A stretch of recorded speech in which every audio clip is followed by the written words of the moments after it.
पिंजरा पिंजरा रे. काय बरोबर आहे त्या मागणीत ईर? आई मागणी बरोबर नाहीच आहे आणि आपण ती पूर्णही करणार नाही. पण पण आपल्याकडून अन्याय झालाय चंचलावर, हेही खरं आहे ना. आपण काय जाणून बुजून नाही ना अन्याय केला तिच्यावर? आई अगं दरवेळेला अन्याय जाणून बुजूनच असतो असं नाही. कळत नकळत सुद्धा एखाद्या माणसावर अन्याय होऊ शकतो. म्हणूनच आपण सगळेच जण या ना त्या मार्गाने गजाच्या मृत्यूला जबाबदार आहोत. पण म्हणून तिची काय बी मागणी मान्य करायची का ईर? आई तिने तिचं म्हणणं प्रांजळपणे मांडलं म्हणून लगेच नैतिकतेच्या चौकडीत आपण तिला दोषी ठरवणार आहोत का? आणि जसं गजाशी वागलो तसंच तिच्याशी वागणार आहोत का? मग कसं वागलं पाहिजे ईर तिच्याशी? आई अगं त्या मुलीला जरा समजून घेऊन तिच्या कलेने घेऊयात. आपण तिच्या बरोबर आहोत हा विश्वास देऊयात तिला. पण ईर अशा मागणीचा विचार कसा करायचा र? म्हणून तिची मागणी कशी निर्लज्ज आहे, तो सगळा मूर्खपणा आहे हे तिला दाखवून देऊन तिला घरातून बाहेर काढणार आहोत का आपण? त्यापेक्षा प्रेम, सहानुभूती, आपुलकी दिली पाहिजे तिला. आई तिला आता तिच्या चुका दाखवून देणारी, तिच्यावर टीका करणारी माणसं नकोय. तिला आता तिच्या जवळची माणसं हवी. आई एक माणूस गमवून बसल्यानंतरही आपल्याला माणसं जपायची अक्कल आली नसेल तर आपण चंचलालाही त्याच मार्गाने पाठवतो ज्या मार्गाला आपण गजाला पाठवलं.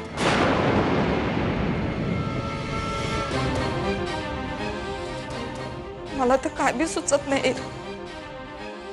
आणि तू त्या गोरखला का रे बोललास इतकं?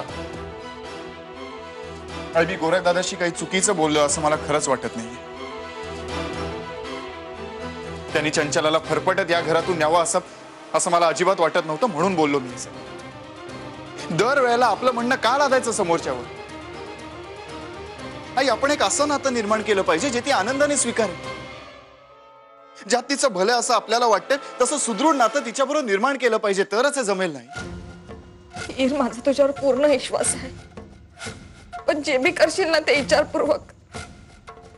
तुझं ना आनंदीचं नातं बिघडावं असं नाही वाटत मला. आई तू नको काळजी करूस. पण मला असं वाटतं की आपण चंचलाला या घरातली सून म्हणून आपल्या घरात आणलं, पण या घरातली मुलगी म्हणून तिचं कन्यादान करून देऊया.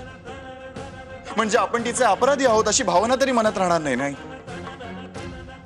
मी माझ्याकडून गजावर अन्याय झालाय आणि त्यासाठी काही झालं तरी मी स्वतःला नाही माफ करू शकत. आयुष्यभर माफ नाही करू शकणार आहे.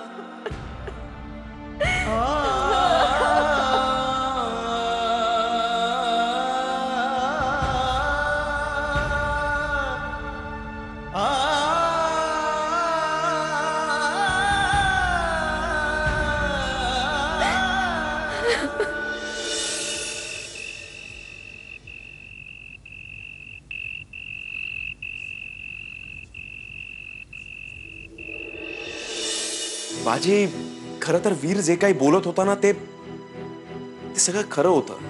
म्हणजे पटत होतं मला. मी पण विचार करायला पाहिजे होता. आज आपण थोडा इगो हर्ट झाला. मी चिडचिड करायला नको होती. म्हणजे कुठलीही गोष्ट ना अशी धाक दाखवून किंवा जबरदस्तीनं नाही मिळवत आहे. नाही कळलं. म्हणजे मी चंचलाला घेऊन येऊ शकलो असतो. वीरचा नकार होता पण तो पत्करूनही मी तिला आणलं असतं. मला काही अशक्य नव्हतं ते. पण माझे वीर जे काही बोलत होता ना ते कुठून तरी आतून पटत होतं मला. मी स्वतःला गिल्टी फील करतो. म्हणजे गजा प्रकरणात फार चुकीचा वागलो मी. थोडा विचार केला असताना तर हा सगळा अनर्थ थांबवता आला असता रे. पण आता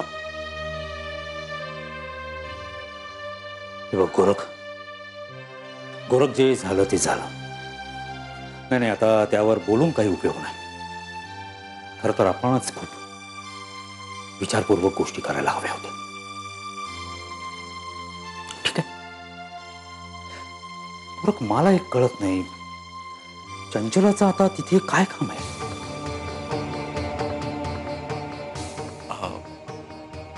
बाजी ते तू तिलाच विचार.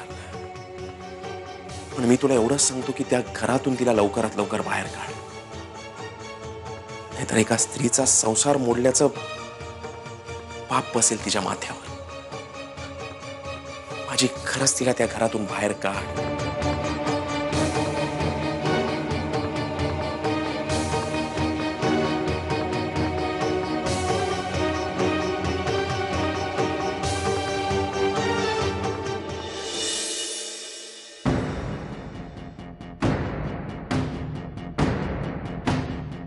गोरखदादा थांब.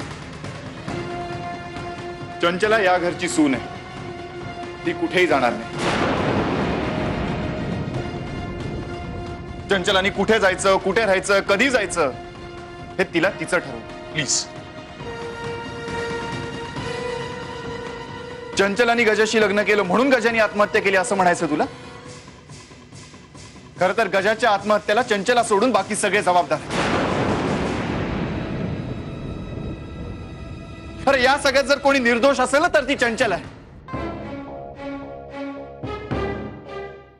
जर सगळ्यात मोठा लॉस कोणाचा झाला असेल ना तर तो या पोरीचा आहे.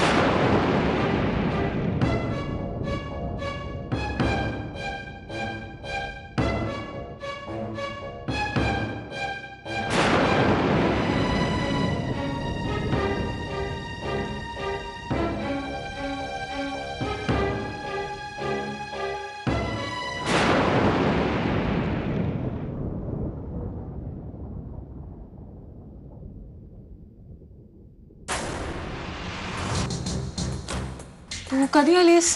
मी कधीच आलीये ग. कुठे हरवली होतीस तू? काय नाही ग, असंच विचार करत बसले होते. एवढा कोणाचा विचार करतेस? मी तुझ्या डोळ्यासमोर किती वेळा हात फिरवला तरी तुझं माझ्याकडे लक्षच नव्हतं. खरं सांगू का, मला सतत कोणाच्या तरी आधाराने जगण्याची सवय. एखादी वेल कशी असते, तिचं स्वप्न झाडा इतकंच उंच वाढण्याचं असतं, पण झाडाच्या मदतीशिवाय ती ते करूच शकत नाही. लग्नाआधी तर बाबा होते, पण लग्न झाल्यानंतर तो आधार मला माझ्या मुलात शोधायचा होता.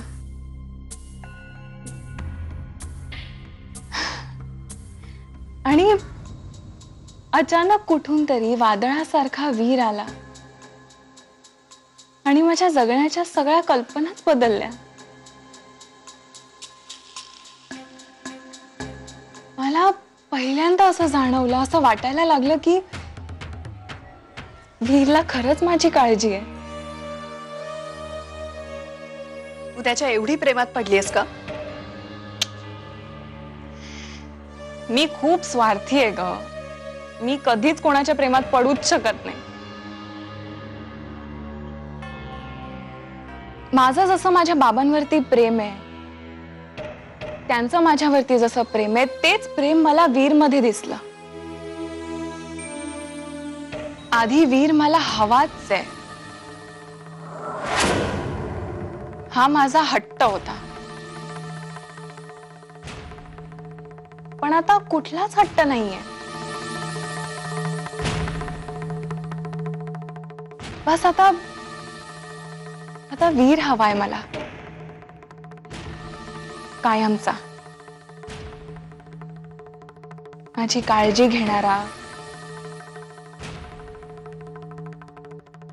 माझ्यासाठी दुसऱ्यांशी भांडणारा.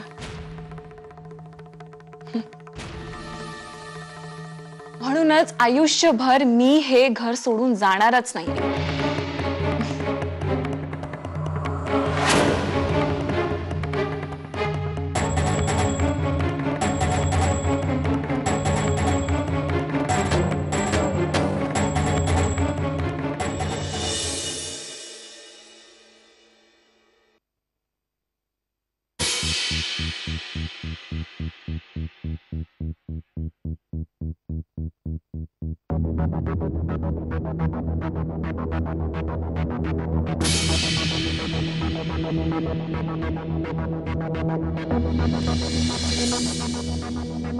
मला तुझ्याशी जरा बोलायचं आहे. गजा लग्नाआधी तुझ्याशी काय बोलला होता आत्महत्येबद्दल? पण त्याचं काय आता? आनंदी, जेवढं विचारले तेवढं सांग. हो, म्हणजे आमच्यात बोलणं झालं होतं, बोललो होतो आम्ही, पण त्याचं काय? त्यानं तुझं माझ्याशी लग्न झालं नसतं तर तू काय केलं असतंस असं विचारलं होतं. पण त्याचं हो की नाही?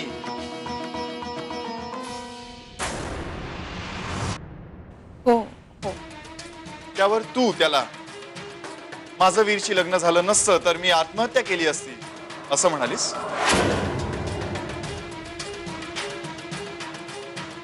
नाही, मी असं नव्हते म्हणले वीर. मी म्हणले होते की माझ्या मनात आत्महत्येचे विचार आले होते. फार मोठी चूक झाली माझ्याकडून प्रश्न विचारण्यात. तू हे म्हणालीस ना पण की आत्महत्येचा विचार आला होता, त्यामुळे काय सगळे अर्थ बदलले? आनंदी, तुझ्या या वाक्याने त्याच्या मनात काय झालं असेल याची कल्पना आहे का तुला? अगं, तुझ्या मनात आत्महत्येचा विचार आला पण तुझं लग्न तुला हवंय त्या माणसाशी झालं म्हणून तुला आत्महत्या करण्याचा प्रश्न आलाच नाही. पण त्याचं लग्न त्याला हवंय त्या मुलीशी नाही झालं म्हणून त्याने आत्महत्या केली. आता हेच समर्थन असेल ना या सगळ्यावरच? वीर हे असं एवढं काळं पांढरं नसतं रे. त्यांनी मला हेच विचारलं होतं आणि मीही त्यांना हेच उत्तर दिलं होतं. हे बरोबरच आहे, पण आमच्यात बाकीचंही बोलणं झालं होतं. मी त्यांना म्हणलं की खंबीरही राहायला हवं. आनंदी, पण एक डिप्रेस माणूस तुझा कोणता शब्द जीवाशी कवटाळून बसेल याची गॅरंटी देऊ शकतेस का तू? म्हणूनच खचलेल्या माणसाशी बोलताना खूप सावध राहावं लागतं. आनंदी, एक चुकीचा शब्द आणि त्याच्या मनाला किती लागेल याची कल्पना आहे का तुला? सांग ना, का वागलीस माझ्या भावाशी असं? माझा भाऊ म्हणजे ते माझे कुणीच नव्हते का वीर? तुझा भाऊ म्हणजे ते माझे दीर होते वीर, आणि त्याही पेक्षा मी माझे मानलेले भाऊ होते ते. हो, मग मला सांग, काय केलंस का तुझ्या या मानलेल्या भावासाठी तू? ते आता ताई मुलीकडे ढकललंस त्याला? वीर, मी त्यांना कुणाकडे ढकललेलं नाहीये. पण आनंदी, 1000 वेळा सांगितलं होतं तुला, गजाला प्रोत्साहन नको देऊस यासाठी. नाही झेपणार आहे त्याला, पण नाही ऐकलंस ना माझं. तुला तुझी अक्कल चालवायची होती ना. केवढ्यात पडली ती अक्कल, पाहिलीस? माझं चुकलं वीर. ठीक आहे, चुकलं तुझं. त्याची तू कबुलीही दिलीस. माझा मेलेला भाऊ परत येणार आहे अशाने? बोल ना, येणार आहे का तो परत? म्हणून तू काय माझा जीव घेणारस का वीर आता? मी तुझ्यासारखा नाहीये आनंदी, नाहीतर तेही केलंस.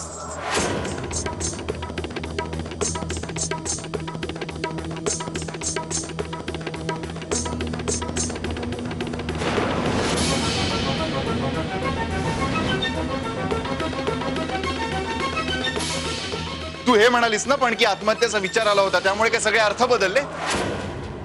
अगं, तुझ्या मनात आत्महत्येचा विचार आला पण तुझं लग्न तुला हवंय त्या माणसाशी झालं म्हणून तुला आत्महत्या करण्याचा प्रश्न आलाच नाही. पण त्याचं लग्न त्याला हवंय त्या मुलीशी नाही झालं म्हणून त्याने आत्महत्या केली. आता हेच समर्थन असेल ना या सगळ्यावरच? आनंदी, एक चुकीचा शब्द आणि त्याच्या मनाला किती लागेल याची कल्पना आहे का तुला? सांग ना, का वागलीस माझ्या भावाशी असं?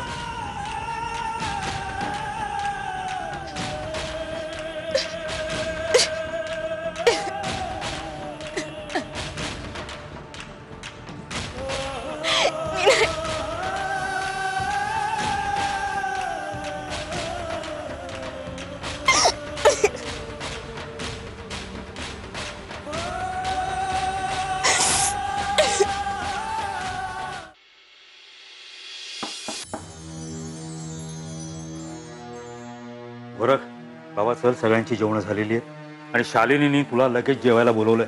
तिची इतर कामं बाकी आहेत. चल. नाही बाजी, मी शालिनी वहिनींना सांगतो मला भूक नाहीये. काय झालंय गोरख? अरे कसला विचार करतोय? काही नाही रे बाजी, सध्या माझ्या डोक्यात एकच विचार चालू आहे. आनंदीच्या मागचे हे सगळे व्याप संपणार तरी कधी? गोरख, तू एवढी काळजी करतोयस ना तिची, मग जाऊन एकदा भेटून ये की. कसा जाणार? अरे, आधीच वीर बरोबर वाद झालेत माझे. हे सगळं झाल्यानंतर परत जर तिकडे गेलो तर पुन्हा भांडणं.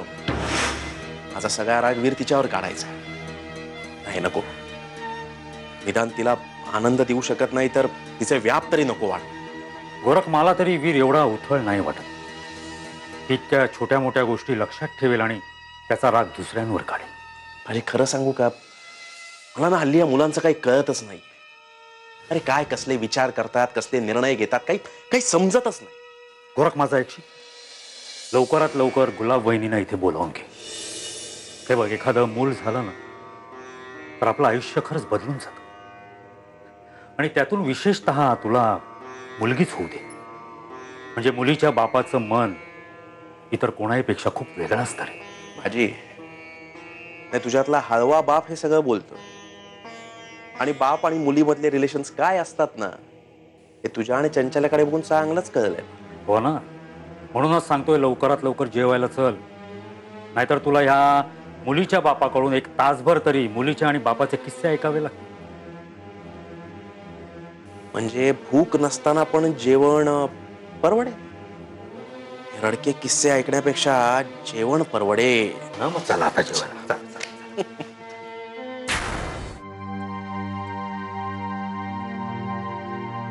हिला हा गोरख का आला होता इकडं? हिले शनी सुद्धा 7.5 वर्षात माघारी फिरतो, पण हा शनी आयुष्यभर माझ्याच मागावर आहे. आमचं आयुष्य 11व्या घरात घालावं, या गोरखचं तंगड 10व्या घरात लटकतच आहे. हे असं तंगड आहे की तोडता पण येत नाही. तात्या, कसला एवढा विचार करताय? गोरख इथं येऊन गेल्यानंतर कोणाचा विचार करणार हो? तुमचाच विचार करतोय. माझा विचार करणं आता सोडा तुम्ही. म्हणजे तुम्हाला घेऊन जायचा विचार करतोय वाटतं तो? त्याचा तोच विचार होता, पण मी त्यांचं ऐकलं नाही. म्हणजे वीरनी ऐकलं नाही त्यांचं आणि माझ्या बाजूने उभा राहिला तो. या म्हणजे काक्यात कसा ना गावाला वळसा. म्हणजे ज्याच्यासाठी आपण उपास तपास करायचे त्या देवानं उपास सोडण्याच्या आधी तत्सुर म्हणावं असं झालंय. काय बोलताय तुम्ही तात्या? नाही, मी काय बोलतोय माझंच मला कळत नाही. पण इतकं मात्र कराय, हिर नरमलंय. कुत्र्याचं शेपूट सरळ झालं म्हणायचं. खरंच? वीर खरंच नरमलाय? बॉन्ड पेपरवर लिहून देऊ का तुम्हाला? आता तुम्ही हे घर सोडून जायचं विचार मनातून काढून टाका. तुमची इच्छा पूर्ण होणार. म्हणजे तात्या, माझं आणि वीरचं भांडण संपलेलं आहे? मी असंच समजू? संपलं जमाय म्हणून समजा तुम्ही. आता जर भांडण झालं ना तर त्या नवरा बायकोमध्ये होईल. या एकदम कन्फर्म.